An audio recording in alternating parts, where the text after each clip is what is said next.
Ang walang kapantay na martial god, unang yugto. Kabanata 2479, mga huling labanan. Pagpapahayag ng isang Diyos. Lin Feng, maging mabuti ka sa iyong guro. Sabi ng manghuhula, na nakangiti kay Lin Feng. Malinaw na ang Demon King na nagpapanggap na manghuhula. Nakakatakot na cultivator. Naisip ni Lin Feng. Ang lakas ng demonyo ay tumagos sa kanyang isipan. Lin Feng. Isang figure ang lumitaw sa kanyang isipan. Si Lin Feng ay namangha. General. Si Liu Kanglan ay nagpakita sa kanyang harapan. Lin Feng. May ibang lumitaw sa harap ni Lin Feng, sa pagkakataong ito ay si Yan Yu Pingsheng. Guro Yan Yu. Nakita ni Lin Feng na maraming tao ang lumitaw sa kanyang harapan. Protector Kung, Protector Bei, napakaraming pamilyar na mukha. Lin Feng. Lumabas din ang Fortune Shrine Leader. Nakaramdam ng sobrang lungkot si Lin Feng. Ilusyon, ito ay isang ilusyon. Sinubukan ni Lin Feng na kontrolin ang sarili. Biglang may sumigaw, at lahat ng figure ay naging mga demonyo at inatake siya. Asar. Mabangis na sigaw ni Lin Feng. Gayunpaman, isang nakakatakot na lakas ang bomb-alot sa kanyang kaluluwa at kalooban. Gaano kalakas? Medyo nakaramdam siya ng takot. Sa labas ng mundo, ang sumisipsip ng lakas ay biglang pumaligid sa kanya, at ang mukha ni Lin Feng ay nanigas. Ang mundo, yin at yang, ang limang elemento. Isa akong Diyos. Naisip ni Lin Feng. Sinubukan niyang maging totoo sa sarili. Hindi niya hinayaang maimpluwensyahan siya ng ilusyon. Tiningnan niya ang nakakatakot na sumisipsip ng lakas na bumabalot sa kanya. Inilabas niya ang maka-Diyos na imprint ng ruler at mapanirang demon imprint, at nagsanib ang mga ito. Nagsagupaan ang kulog, at yumanig ang lupa. Mamatay. Galit na sigaw ni Feng Mo. Ang lupa ay nasa bingit ng pagbagsak. Inangat ni Lin Feng ang kanyang ulo at nakita ang mga enerhiyang dumadaloy, puno ng pagkawasak. Lahat ng uri ng celestial daw energies ay bumaba mula sa langit. Matagal nang nagsasanay si Feng Mo sa paglilinang, at nabuhay ng napakaraming buhay. Ang kanyang mga pag-atake ay umabot sa rurok ng pagiging perpekto. Sa sandaling iyon, hindi siya mukhang friendly, intensyon niyang patayin si Lin Feng. Ipinagmamalaki ni Feng Mo, isang tunay na walang katulad na cultivator. Hindi siya mukhang palakaibigan, tulad noong mahina si Lin Feng. Hinintay niya ang sandaling ito, ang labanan para maging isang Diyos. Time. Sigaw ni Lin Feng. Time. Sabay sigaw ni Feng Mo. Nagbanggaan ang lakas ng oras nila. Lumipad pasulong si Lin Feng, nagpakawala ng isang agresibong chi. Galit na galit siyang napaungol at biglang nawala. Seal. Malamig na sigaw ni Feng Mo. Ang kanyang silang attack ay maaaring mag-seal sa langit at lupa. Gayunpaman, hawak ni Lin Feng ang kanyang God's Sword. Tinulungan siya ni Feng Mo. Ginagamit mo ang espada na ginawa ko para sirain ang mga selyo ko. Malamig na ngumiti si Feng Mo. Ang lakas ng isang makapangyarihang Diyos ay tumagos sa espada, at ito ay naging espada ng isang mamamatay tao, na sinira ang selyo. Lumitaw si Lin Feng sa harap ni Feng Mo at galit na sumigaw. Milyon-milyong demonyo ang tumagos sa katawan ni Feng Mo, na naglalaman din ng lakas ng pagmumura. Pinag-aralan ni Mo Xing ang lahat ng lakas na iyon para sa kanya. Marahas na inatake ang katawan ni Feng Mo. Gayunpaman, naglabas si Feng Mo ng mga ilaw ng Budista, na nagpadalisay sa lakas ng demonyo. Naglabas si Lin Feng ng maka-Diyos at mapangwasak na mga imprint, ibinato ang kanyang kamao sa kanyang kalaban. Nakita ng karamihan ang isang ilog ng magulong enerhiya sa likod ng kanyang kamao. Parang kaya nilang sirain ang lahat habang bumibilis, naghahanda sa pagsabog. Tinitigan ni Feng Mo si Lin Feng. Hindi katakataka na tinawag itong Forbidden Body, ang pagiging napakalakas ay dapat na ipinagbabawal. Paano imbalanced? Ganap na sinaunang pagkasira. Malamig na sigaw ni Feng Mo. Nag-aral siya ng lakas ng oras, nagagamit niya ang maraming sinaunang pag-attack. Ang kanyang buong katawan ay naging isang napakalaking bundok, ang kanyang dugo ay kumukulo at nagiging mga ilog, ang kanyang mga mata ay nagiging mga bituin. Itinapon niya ang kanyang kamao kay Lin Feng. Mukha talaga siyang espiritual na nilalang sa sandaling iyon. Boom! Lumitaw ang mga naglalakihang crater sa paligid ng Feng Mo.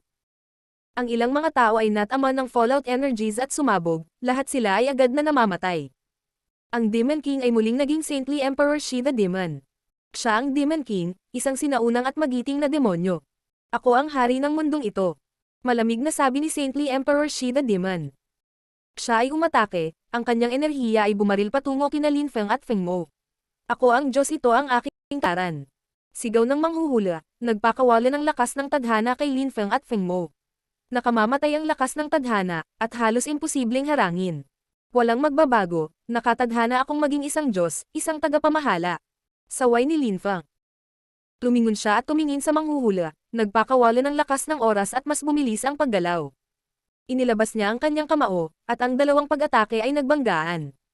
Ngunit higit na lakas ang gumagalaw patungo sa manghuhula. Nababaliw na siya sa pagtatanggol niya. Kahit isa kang Demon King, kaya kung suway yan ang mga batas ng mundo.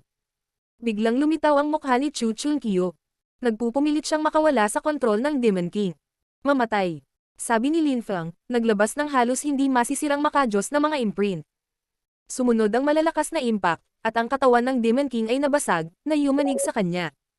Napaungol sa sakit ang Demon King. Muling lumitaw ang mukha ng manghuhula. Chu Chunkyo, gusto mong mamatay kasama ko. Hindi niya akalain na ang kalooban ni Chu Chunkyo ay magiging sobrang nakakatakot, lumalabag pa rin sa mga batas ng mundo. Kahit na hinigop siya ng Demon King, mahihirapan pa rin si Chu Chunkyo. Ayokong sumunod sa batas ng kalikasan. Kung kailangan ko, wala akong pakialam na mamatay. Muling lumitaw ang mukha ni Chu Chunkyo. Napalingon si Chi sa kanya. Ibinaling ni Lin Feng ang kanyang atensyon kay Feng Mo at sinabing, magpatuloy sa pakikipaglaban. Chu Chunkyo, asar ka. Sigaw ni Saintly Emperor Shi the Demon, muling lumitaw ang kanyang mukha nang kontrolin niyang muli ang katawan. Gayunpaman, hindi siya pinansin ni Lin Feng at Feng Mo at nagpatuloy sa pakikipaglaban. Lin Feng, naging napakalakas mo. Gayunpaman, hindi ako magpapatalo. Ito ang huling hakbang para sa akin. Ngayon, ako ay magiging isang Diyos. Mataimtim na sabi ni Feng Mo. Lumaki ang kanyang katawan, at naging isang higanti. Nakipagkamay siya at lumitaw ang makajos na marka sa paligid niya, bago bumaril kay Lin Feng. Biglang, ang lakas ng demonyo ni Feng Mo ay pumipigil kay Lin Feng. Mamatay. Sabi ni Feng Mo, ginagamit niya ang buong lakas niya ngayon, naglalabas ng mas maraming enerhiya. Noong mga araw, nakakita siya ng labanan ng mga Diyos. Ngayon, librera ang isang pwesto, hindi niya mapalampas ang pagkakataong ito. Si Lin Feng ay nakatayo pa rin doon sa kalangitan, mukhang isang walang katulad na demonyong Diyos, marangal at maringal. Nagkaroon siya ng forbidden body, isa siyang Diyos sa sarili niyang mundo, sino ang mas magaling sa kanya para maging Diyos. Inipon niya ang kanyang lakas at galit na sumigaw. Ang lakas ng soundwave ay nagpang-inag sa kalawakan. Naglabas din siya ng Diyos at mapanirang lakas, na naging mga imprint ng ruler at demon na naglalaman ng lahat ng uri ng lakas. Sinira niya ang atake ni Feng Mo at pareho silang nabangga, na yumanig sa espasyo sa kanilang paligid. Napabalikwas si Lin Feng, ngunit mukhang agresibo at brutal pa rin. Malamig na pinanood ni Feng Mo si Lin Feng.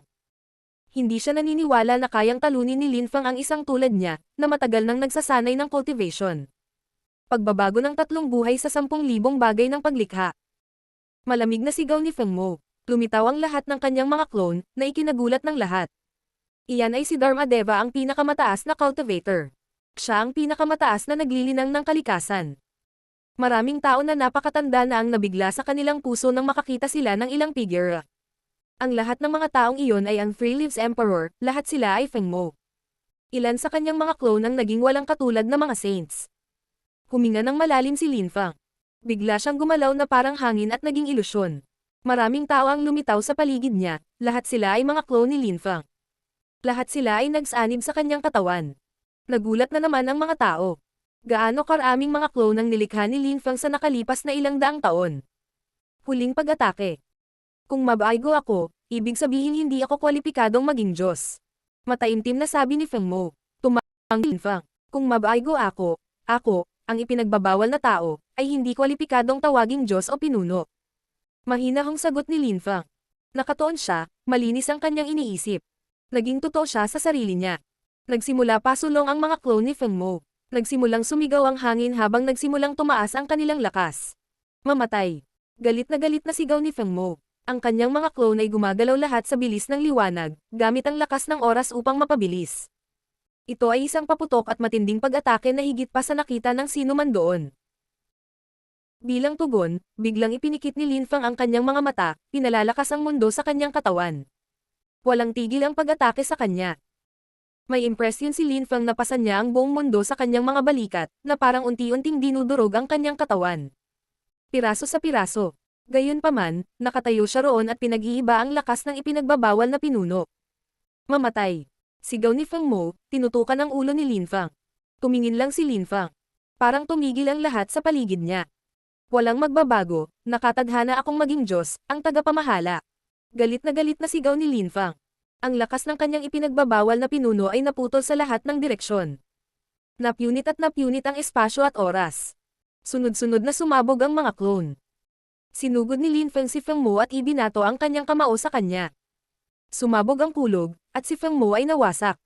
Umubo si Lin Feng ng ilang beses, lumalabas ang dugo. Si Feng Mo at ang kanyang mga clone ay muling naging isa. Itinaas niya ang kanyang ulo, alam niyang natalo siya. Hindi siya magiging Diyos. Huwag na lang, mula ngayon, magkakaroon na ako ng natural at walang pigil na buhay. Nakangiting sabi ni Feng Mo habang sumusuko. Nang mga sandaling iyon, biglang bumaba ang mga nakamamanghang ilaw mula sa langit at pinaliwanagan siya. Nagulat si Feng Mo nang bigla siyang napalibutan ng mga divine lights. Iniunat niya ang kanyang kamay, na parabang nakokontrol niya ang espasyo. Shen Layer. Humagalpak ng tawa si Feng Mo, tumangala siya sa langit at ngumiti. Nakita ko, masyado akong obsessive. Si Feng Mo ay naging isang Diyos. Ang mga tao ay namangha. Tinalo ni Lin Feng si Feng Mo, ngunit si Feng Mo ay naging isang Diyos. Sa sandaling iyon, ang Demon King ay nagising, at naglabas ng bago at nakakatakot na lakas. Sino ang nagnakaw ng aking kontrol? Hinihingi ng isang sinaunang tinig. Naglaho ang mga mukha ni Chu Chunkyu, ang manghuhula, at si Saint Emperor Shi. Sa wakas, nakaresuscitate ako. Lumitaw ang mga mukha ng manghuhula at Saint Emperor na si Shi the Demon, nakangiti. Nagkamali sila dahil sa kakaibang kombinasyon ng mga pangyayari, ngunit sa huli, nabuhay muli ang Demon King. Nagbago ng ilang beses ang mukha niya bago tumigil.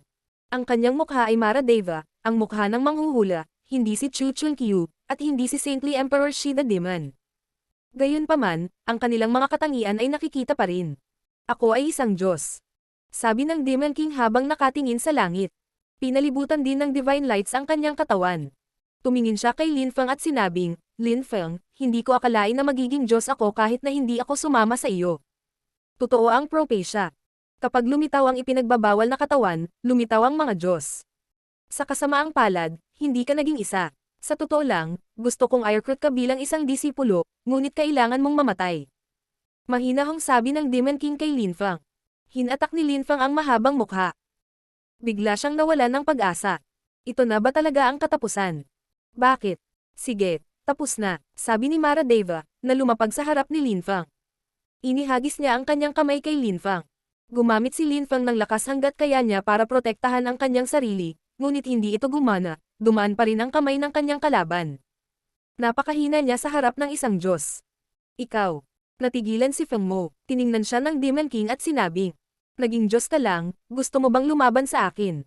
Hindi nakaimik si Feng Mo. Napagtanto niya na ang mga Diyos ay hindi makapangyarihan sa lahat. Tatay. Lin Feng.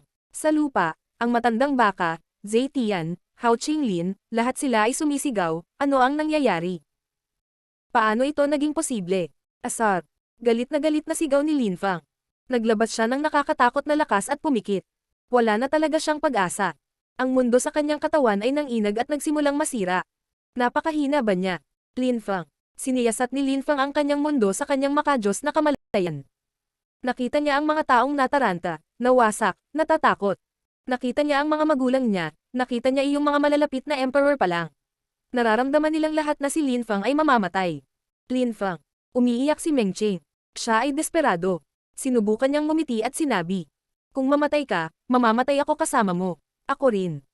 Sabi ni Yuyu, itinaas ang ulo niya. Nakita ni Lin Feng ang maraming taong mahal niya.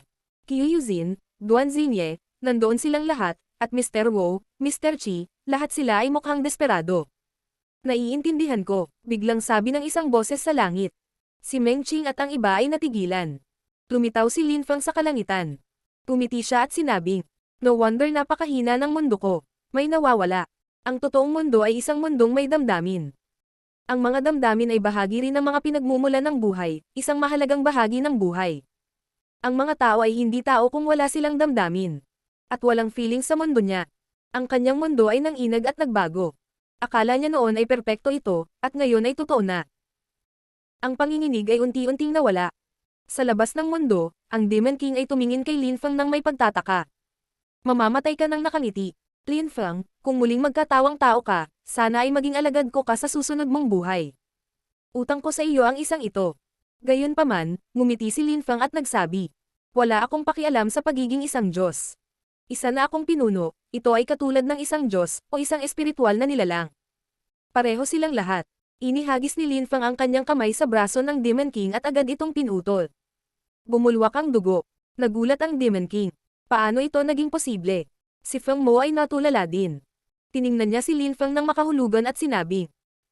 Ang ipinagbabawal na katawan ay lumitaw, ito ay ang takip silim ng mga Diyos. Totoo ang mga alamat. Walang pakialam na tumingin si Lin Feng sa Demon King. Pumunta ka na, magpakailanman. Pagkatapos, sinuntok niya ang Demon King. Ang kanyang kamao ay naglalaman ng lahat ng uri ng lakas. Sumabog ang katawan ng Demon King. At naglaho. Ang bagong Diyos ay hindi makatiis ng isang pag-atake.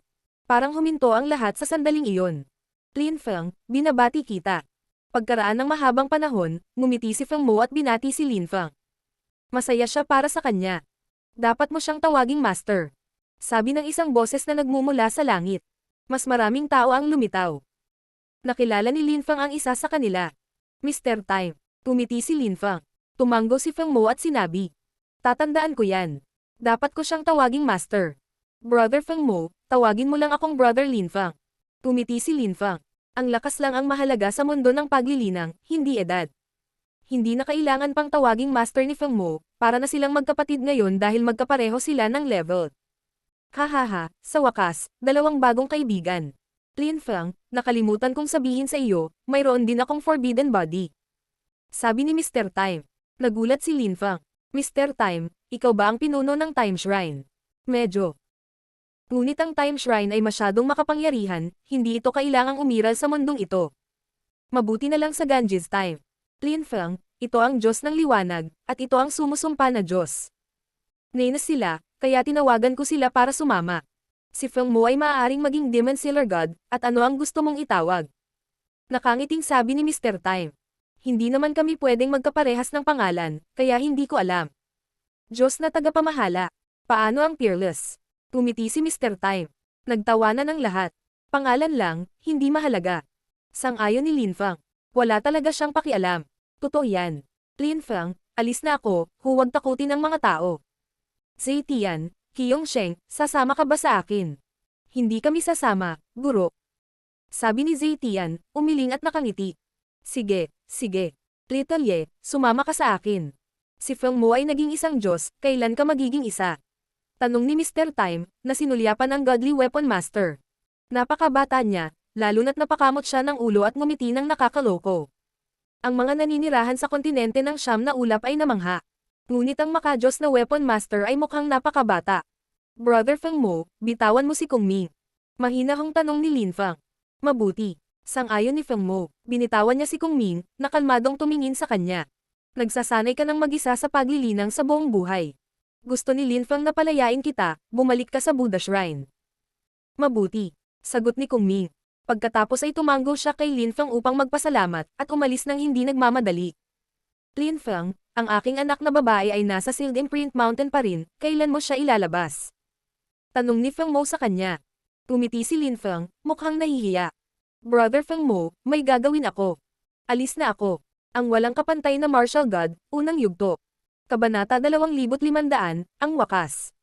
Ang kontinente ng Siyam na Ulap ay bumalik sa kalmado ngunit isang gabi. Ang Supreme Shrine ay nalansag. Ang Empty Space Shrine ay wala na, at hindi na babalik. Nalansag ang Demon Shrine. Ang Rock Clan ng Supreme Animal World ay hindi nang ahas na bumalik. Nabuhay muli ang Life Shrine. Ang Divine Wrath Shrine ay umunlad. Kung saan ang Fortune Shrine dati, isang bagong Fortune Shrine ang nagbalik, at isang daanan sa mundo ni Lin Feng ang nalikha. Pareho silang Fortune Shrine. Ang mga tao mula sa loob ay maaaring pumunta doon ayon sa gusto nila, ngunit ang mga tao mula sa labas ay nangangailangan ng pahintulot. Sa tuktok ng isang bundok sa Fortune Shrine, mayroong isang Destiny Gate. Maraming tao doon, lahat sila ay hindi kapani-paniwalang mga cultivator. Walang katulad na mga saints. Ang mga taong iyon ay mula sa Earth Shrine, sa Celestial Sound Shrine, sa dating Empty Space Shrine, sa Fire Shrine, at sa Ice and Snow Shrine. Lumapit silang lahat para humingi ng tawad, nanginginig sa takot at kaba. May lumabas sa kanila mula sa Fortune Shrine. Lahat ay maaaring bumalik. Sinabi ng tagapamahala. Ang Celestial Sound Shrine at ang Earth Shrine ay napilitang magsumite at mangako ng katapatan sa Ice Fire noon. Hindi niya ito isinapuso. Tumutok sa pagpapalawak ng iyong mga shrines. Maraming salamat. Sabi ng dalawang pinuno. Mukha silang nakahinga ng maluwag. Ngunit kahit na sinabi ng taong iyon na pinatawad sila ni Lin Feng, hindi sila nakaramdam ng ligtas, dahil hindi direktang sinabi ni Lin Feng sa kanila. Yung iba, pwede na kayong umalis. Ang tagapamahala ay walang oras upang makipag-usap sa iyo. Sabi ng taong iyon, kumaway sa kanila. Umalis ang iba, ngunit hindi sila nakaramdam ng ligtas. Maaaring balak pa rin ni Lin Feng na ayusin ang mga account sa isang punto. Isang bagay ang sigurado, hindi na nila muling sasaktan ang Fortune Shrine. Isa pang araw, isang grupo ng mga tao ang dumating sa tarangkahan ng Fortune Shrine at naghintay sa labas. Ang pinuno ng grupo ay isang matandang babae. Nagdala siya ng maraming tao. Magalang na sabi niya sa mga guard. Mga bantay, gusto naming makita si Zetian at ipaalam sa inyo ang isang bagay. Ano ang iyong pangalan? Walang pakialam na sabi ng dalawang guard. Araw-araw dumarating ang mga tao, hindi nila pinapasok ng madali ang sinuman. Galing kami sa Snow Clan. Galing din ako kay Zetian at sa pamilya ng kanyang ina. Patuloy ng matandang babae. Nako, noong mga araw, nang ahas kang hamakin ang tagapamahala. Alis na, si Master Zetian ay walang oras na makita ka. Sabi ng isa sa kanila, kumaway sa kanya. Walang nakakaalam kung ano ang ginagawa ni Lin Feng sa mga araw na ito. Nakakatawa talaga ang mga miyembro ng Snow Clan na sinubukan ito, at medyo katawa-tawa. Ang aking kaibigan, isang magandang babae na may king type na katawan ay ipinanganak sa Snow Clan.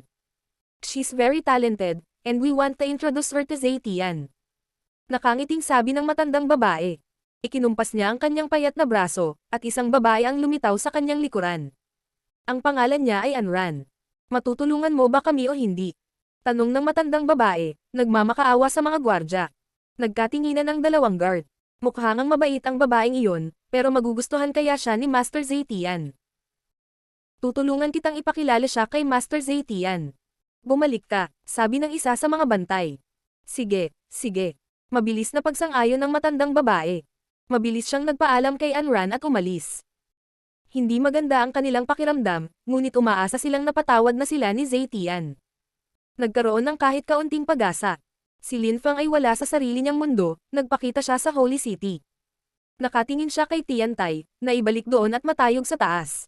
Nagpatuloy ito sa pangangalap ng mga alagad. Nakangiti silang lahat. Muling naging maunlad ang Tian Tai, at walang nang ahas na salakayin si Tian Tai salamat sa kanya.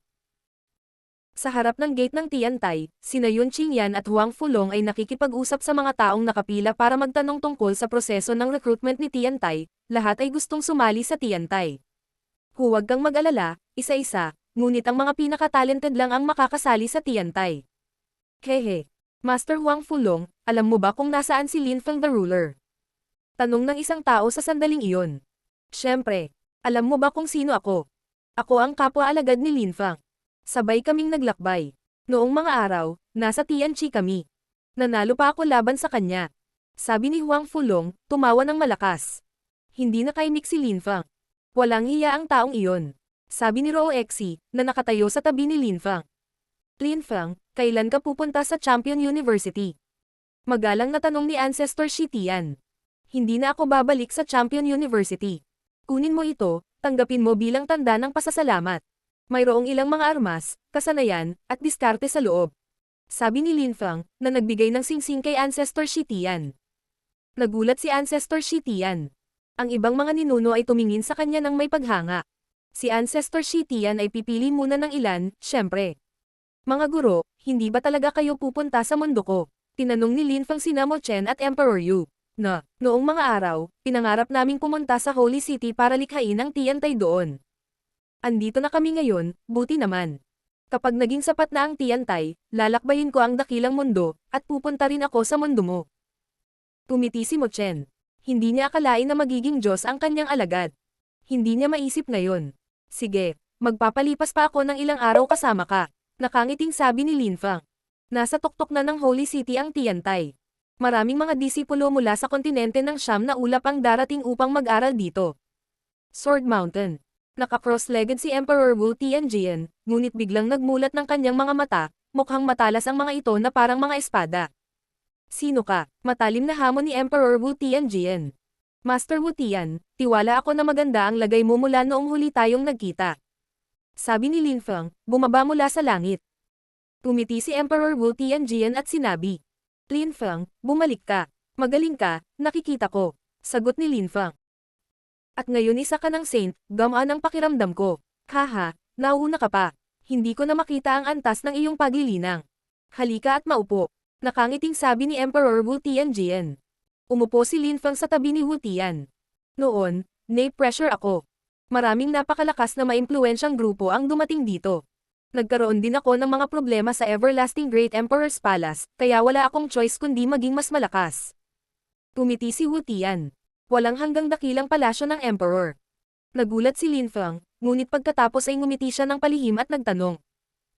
Ngunit nalutas mo ang issue. Oo, nalutas ko ang issue. Sabi ni Wu Tian na nakangiting pabalik. Sabihin mo sa akin, ano ang iyong kasalukuyang antas ng paglilinang? Akin. Tumisi si Lin Feng. Pero lumabas tayo at mamasyal. Isang malakas na hangin ang nagsimulang umihip, at si Wu Tian ay nagkaroon ng impresyon na siya ay nahimatay. Bigla silang lumitaw sa kalangitan sa itaas ng isang lungsod. Nagkaroon ng kompetisyon sa baba. Goldfire Tower, Goldfire City, isang kompetisyon sa paggawa ng armas. Nakaramdam ng pagkahilo si Wu Tian. Tumingin siya kay Lin Feng, may impresyon siyang nananaginip. Ikaw. Hindi maintindihan ni Wu Tian, ano ang antas ng paglilinang na maaaring gumalaw ng napakalayo, ng napakabilis. Guro, isa kang saint. Mahihirapan kang umunlad ngayon. Pumunta ka sa Imperial Court ng Continent of the Nine Clouds kapag may oras ka. Saan ako pupunta para hanapin ka? Tanong ni Wu Tian. Fortune City, tanungin mo lang ang mga tao kung saan mo mahahanap si Lin Feng. Tumiti si Lin Feng. Tumanggo si Wu Tian. Si Lin Feng ay isang saint. Tingnan mo, Saint Emperor Duanmo, at Mo Linzu. Bumalik sila para sa kompetisyon. Nakakita si Lin Feng ng mga pamilyar na mukha. Mo Linzu, Duanmo, Xingying. Nagpakasal si Mo Linzu sa isang henyo. Ang kanyang asawa ay isa na ngayong Celestial Emperor. 500 taon niya itong niligawan, at sa wakas ay pumayag itong magpakasal sa kanya. Narinig kong sinabi ni Duanmo na may hinihintay siya, pero naghintay siya ng napakatagal. Sabi ni Wu Tian. Tumiti lang si Lin Feng. Sa sandaling iyon, naramdaman ni Duanmo na may nakatingin sa kanya. Itinaas niya ang kanyang ulo at nakita ang mukha ni Lin Feng. Bumilis ang tibok ng puso niya. Nakita nila tayo, bumaba na tayo. Bumaba mula sa langit sina Wu Tian at Lin Feng. Kasabay nito, bumangon sa hangin si Duanmo at yumuko kay Lin Feng ng may paggalang. Binabati ni Duanmo ang pinuno. Namumuno. Nagulat si Wu Tian. Ano lang ang antas ng paglilinang ni Lin Feng? Master Duanmo, huwag masyadong magalang. Tumiti si Lin Feng. Ruler, huwag mo akong tawaging master. Sabi ni Duanmo, pinagpapawisan siya ng malamig. Si Lin Feng ay isa ng Diyos. Okay, Brother Duanmo. Sabi ni Lin Feng, na medyo nawalan ng magawa. Sa sandaling iyon, lumipad si Mo Linzu upang harapin si Lin Feng. May luha sa kanyang mga mata. Tumingin siya kay Lin Feng, na gumawa ng sandata kasama niya noong nakaraan. Napakalupit niya, iniwan siya. Bastos ka, gago. Sinabi ni Mo Linzu kay Lin Feng. Linzu, huwag kang maging walang pakundangan. Sabi ni Duanmo, tumiti ng pilit si Lin Feng at sinabi. Brother Duanmo, ayos lang. Pagkatapos ay ngumiti siya kay Mo Linzu at sinabi sa kanya. Tigtas ka at maayos, gamaan ang loob ko. Nakatitig lang si Mo Linzu sa kanya. Alam ni Lin Feng na hindi siya makakatagal at sinabi. Brother Duanmo, kung may oras ka, pumunta ka sa Imperial Court ng Continent of the Nine Clouds para makita ako. Linzu, hiling ko sa iyo ang pinakamahusay. Nawala si Wu Tian at Lin Feng. Napaluhas si Linzu. Lumapit sa kanya ang kanyang asawa at bamaantong hininga. Alam niyang noon pa man ay mahal na niya si Lin Feng, at hindi siya makakalimutan. Pumunta si Lin Feng sa Yaoyi Island. Ininspeksyon niya ang lugar ng may makajos na kamalayan at nakita niya sina Huyu at Shen Yu. Napansin ni Lin Feng na magkasama ngayon sina Huyu at Shen Yu. Nang makita niya iyon, labis siyang natuwa. Nabitawan niya ang isang singsing, na nahulog mula sa langit at lumapag sa harap nina Shen Yu at Huyu, na ikinagulat nilang dalawa. Kinuha ito ni Huyu at tinawag. Kaninong singsing ito? Pagkatapos walang sagot, inilagay niya ang kanyang makajos na kamalayan sa loob at nanginginig. Lumipad siya at sumigaw ng galit. Lin Feng, ikaw na bata. Ipakita ang iyong sarili. Master Shen Yu, Sister Huyu, kung may oras ka, pumunta ka sa Imperial Court ng Continent of the Nine Clouds. Nandyan din si Mr. Xiao. Ang boses ni Lin Feng ay tumawag pabalik sa kanila, ngunit hindi siya nagpakita. Sina Huyu at Shen Yu ay nakatingin sa malayo. Sa wakas ay ngumiti si Shen Yu at sinabi. Ang batang iyon ay nakakagulat na hindi bumaba. Aayusin ko ang mga account sa kanya. Sabi ni Huyu. Noon, nasa Qingdi Mountain na si Linfang. Noon, naroon ang siyam na dakilang Celestial Castle. Sa mga araw na ito, ang teritoryong iyon ay pag-aari ng Tiantai. Ngayon, naging maunlad ang Tiantai. Ininspeksyon ni Linfang ang lugar sa kanyang makajos na kamalayan. Sa sobrang bilis, nagulat siya nang makita ang ilang taong kilala niya.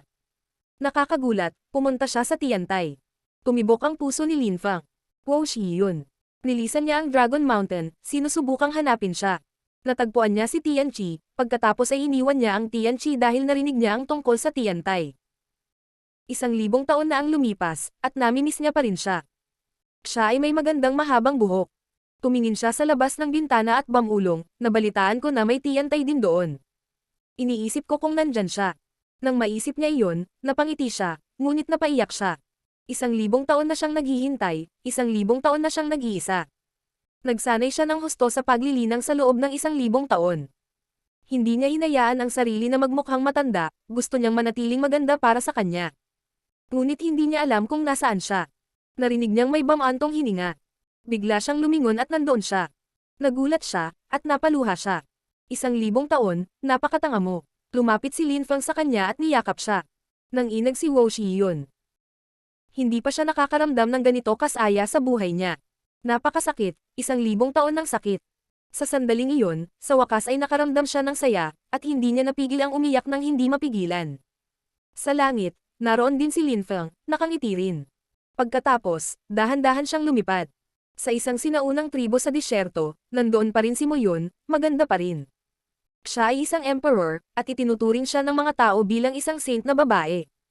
Mahal siya ng lahat, dahil siya ang kanilang doktor. Maraming lalaki ang nanligaw sa kanya. Gayunpaman, pinili niyang manatiling mag-isa. Walang nagbago, at hindi siya umalis sa tribo. Natapos ni Moyon ang pagpapagaling ng mga tao at umupo siya sa tabi ng isang puno. Mukha siyang nostalgic. Sa sandaling iyon, may nagdala ng upuan sa kanya at umupo sa tabi ni Moyon. Lumingon siya at tumingin sa kanya. Ayaw na niyang layuan siya, kahit kailan. Si Moyon ay nasa tribo sa loob ng 1,000 taon, hindi siya umalis kahit isang araw. Sa araw na iyon, sa wakas ay umalis siya kasama ang isang binata. Walang sinisi sa kanya. Inaasahan lang nila na magkakaroon siya ng masayang buhay. Dumating si Linfang sa maliit na mundo. Si Janjiang namuno kay Bahuang. Gayunpaman, ang Celestial Place of the Alchemists ay may isang hindi kapani-paniwalang malakas na Celestial Alchemist. Kahit si Janjay hindi nang ahas na saktan siya, dahil siya ay napakalakas. Ang ilang mga tao ay nagsabi na siya ay isang Great Emperor. Ang ilang mga tao ay nagsabi na siya ay naging mas malakas. Dumating si Linfang sa Tianjing, kung saan dating Tiantai. Matagal siyang nanatili doon at naalala. Pagkatapos ay pumunta siya sa Tianqi, at nakita niya ang kanyang mga guro. Ang Snow Zone Cultivator, ang Fire Zone Cultivator, Jian Fengzi na kasama ni Tian Chizu, lahat sila ay napakasaya. Pumunta rin si Linfang sa Dragon Mountain. Pumunta siya sa pamilya ni Yuyo at isinama niya sila. Pumunta si Linfang sa dating site ng Zuyu, pagkatapos ay sa Duanren Border at Duanren City. Pumunta si Linfang sa Yunhai Sect, inalala si Protector Kong at Protector Bei, at Nangongli. At pumunta siya sa Yangzhou City. Sa Jiuyu, pumunta siya sa isang lupaing may nyebe. May maliit na kubo doon. Sa labas ng maliit na kubo, may isang magandang babae, tahimik na nakahiga, nakatingali sa langit. Isinuko na niya ang kanyang pangarap na maging ang Ice and Snow Goddess, at ang kanyang buhay bilang isang celestial being. Nakarating siya sa malanyebe na lupain at nanirahan doon ng mag-isa sa loob ng 1,000 taon. Sa araw na iyon, isang binata ang lumakad sa nyebe, may mga bakas ng paa sa kanyang likuran. Dumating siya sa harap ng kubo at humiga sa snow sa tabi niya. Pareho silang kalmado. Dahan-dahang lumingon ang magandang babae at tumingin sa binata. Ang mga luha ay lumitaw sa kanyang mga mata, nahulog sa nyebe, at ginawa itong natunaw. Dumating ang ilang tao sa Fortune City. Ang isa sa kanila ay may hawak na lang, gustong makita si Linfang. May mga sumama rin sa kanya, isang binata at babae na may isang 10 taong gulang na anak na babae. Sino ka? Anong gusto mong gawin dito? Tanong ng mga guard. Ako ay kapatid ni Linfang. Sabihin mo sa kanya na lumabas na siya. Sabi ng binata sabay lagok. Gusto mo talagang mamatay. Sabi ng guard, biglang nagpakawala ng isang malakas na chi. Ang bantay ay isang mababang antas na saint. Nainas ang binata at napaatras. Kaibigan talaga ako ni Linfang. Sabihin sa kanya na nandito si Yunfei Yang. Tumingin sa kanya ang dalaga at sinabing, nagsisinungaling ka, kapatid ni Linfang ang tatay ko. Si Linfang ang tiyuhin ko. Ha? Kumislap ang mga mata ng binata. Mahirap hanapin si Linfang, gusto talaga nila siyang makita. Marami na akong nakitang katulad mo. Pumunta ka ngayon. Malamig na sabi ng guard. Kailangan kong ipaalam sa aking kapatid ang aking sarili, kung gayon. Sabi ni Lin Wuxiang, na nakangiti ng mapang-akit. Naglabas siya ng Jade Talisman, pero hindi siya pinansin ng guard. Sa palasyo ng Zuyu, isang piging ang naganap. Lahat ay nagkakaroon ng party, lahat ay nag-uusap at nagtatawanan. Maraming tao doon. Lin Feng, Lin Hai, Yu Menghe, Lin Wuxiang, Yin Yu, Menghe, Tang Yuyu, Liu Fei, Duan Xinye, Qiu Yuzin, Mo Chen, Emperor Yu, Hao Qinglin, Rou Exi, Tian Qi, Jun Moshi, Lang Ye, Yunfei Yang, Huang Fulong, Xiao Wutian, maraming tao ang magkakasama. Lahat sila ay nagsasaya. Si Linfang ay nagsalita tungkol sa nakaraan, tungkol kay Protector Kong. Naalala niya si Yan Yupingsheng, naalala niya ang Fortune Shrine Leader. Iniisip niya kung makakabalik pa ba siya sa nakaraan balang araw. Itutuloy. Salamat sa lahat na nakinig o nagbasa upang sundan ang napakagandang nobelang ito. Ngunit hindi pa tapos. Ang walang kapantay na Martial God ikalawang aklat ay ang susunod nating aabangan. Babalik tayo sa lalong madaling panahon kasama ang susunod na arco ng kwento. Napakaraming trabaho ang ginawang isang napakaulit-ulit na nobela sa isang bagay na mas masaya basahin, pakinggan at panoorin, ngunit sana ay nasiyahan kayo sa kwento at babalik para sa susunod. Ito ang CTOF TV. Maraming salamat mga lods.